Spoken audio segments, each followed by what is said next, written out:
Newsflash, humans are migrating en masse. Many in search of work and better circumstance. Many more displaced by wars and massacres. Predatory trade pacts, ethnic clashes, historical fractures, climate change impacts. Some call them refugees, others illegal immigrants. Whatever the label, there are more displaced people today than ever in history. Collectively, they form one of the world's largest nations, a flagless country of tens of millions, half of them children. So how is the world handling this crisis today? Surely the wisest, richest societies are responding in enlightened ways. We now invite 3 guests from such countries. First up, business magnate, presidential candidate, Donald Trump. My fellow Americans, our great nation's become a racking dump. Thanks to that communist Obama chump, our southern border is an open door for anyone to come. Illegals are pouring through the country, scooping all the dollars up. 12 million undocumented aliens, there's 4% of us, and 6 million are Mexicans. I'm told they're all drug dealers, rapists, and criminals, and hundreds are working in my Trump hotel businesses. I just don't get it. After all we've given them, we signed NAFTA, which trashed their economic system, put them out of work, and raised the price of tortillas. But despite our efforts, we can't seem to satisfy those taco-munching peasants.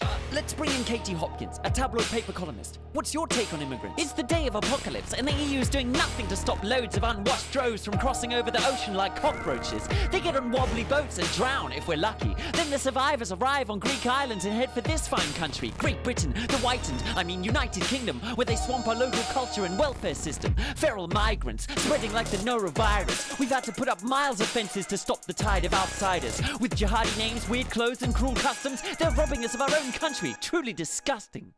Next up then, Australia's Prime Minister Tony Abbott. Sounds like a bad problem you have there, but we don't have it. We've solved it. You have? Of course, we have all sorts of desperate people trying to get to our shores, but we got it all sorted. How? Well, tell us. We took this UN refugee convention and chucked it in the dunny. To all asylum seekers, we shut our borders. We turn their boats back mid-voyage or bribe people smugglers to do it for us. And if anyone slips through to our shores after all that, we lock them up in detention camps on remote islands like Manus and Nauru. For how long? Indefinitely. Heinous. True. Genius. Definitely. How do you get away with this? It's easy as killing the ABC when both major parties are vying for the cruelest policy on refugees. And you ban anyone reporting on the camps and what goes down inside. Even rape and child abuse. Out of sight, out of mind. Tony, when I'm president in these parts, I'm gonna make you head of immigration. You're hired. To guard our border, we'll erect a huge rampart. And you know, when it comes to building walls, I got it down to a damn art. Aussies, you're a shining beacon of vicious cruelty. If you can do it, by jingo, so can we. Quick go, send our gunships and British Navy. Blow those sweaty Syrians straight out of the flipping grey sea. Rippin' Katie, glad to be an inspiration. Well, it's great to see such close collaboration between nations, but is it ethical? Let's pose that question to Mr. Moonseed from the NGO Real Humans Say Welcome. Greetings, xenophobic pundits. My preaching from the pulpit today shall focus on the gleeful topic of oneness. Different cultures can bring new and positive customs, great food, music, yoga, hot people, a melting pot of abundance. We need to open our borders and receive the magic. Let people roam the globe, choose love, not fear and panic. Unless, of course, they're trying to migrate to Atlantis, which is reserved for me, the highest race on the planet. Multiculturalism means the death of our fragile white race. They're trying to wipe us out without a trace. Only white countries are forced to mix with other ethnic types. Dead right. If we get lax on immigrants, it'll be white genocide. Genocide? That's an interesting choice of expression. Didn't you yourselves migrate to the countries you now live in and push the locals out of their homes, imposing your own language, laws, and culture across their homelands? Exactly. You saw how that went for Native Americans and for Aborigines. We are living proof of the danger of immigrants. They'll steal the land we stole, invade our barbecue areas. I'd rather leave than witness this. Don't try to come to Atlantis, you barbarians! How's it, my Chinas? Let's call an intermission. I've been listening in and it seems like it's time for one of my interjections. Bilderberg from the New World.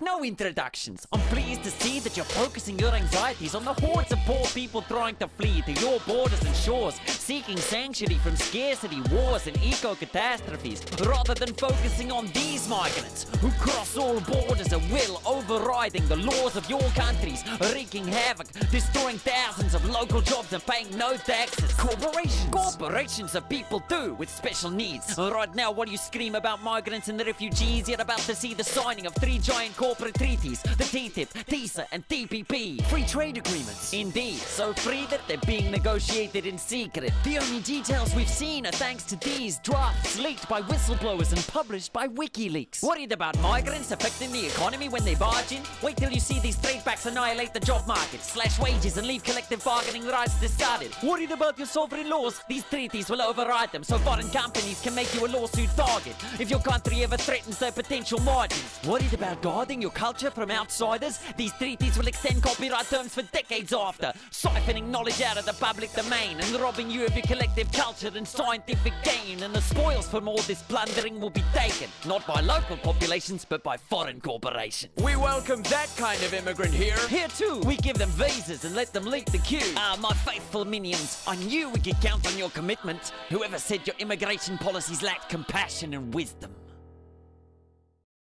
Thanks to our guests for engaging in this conversation on the contentious issue of migrations on the planet. Mass exoduses like the ones we're witnessing cause real problems and tensions, there's no question. But as we've discovered, when it comes to managing borders and cultural habitats, these migrations are just one part of a larger pattern.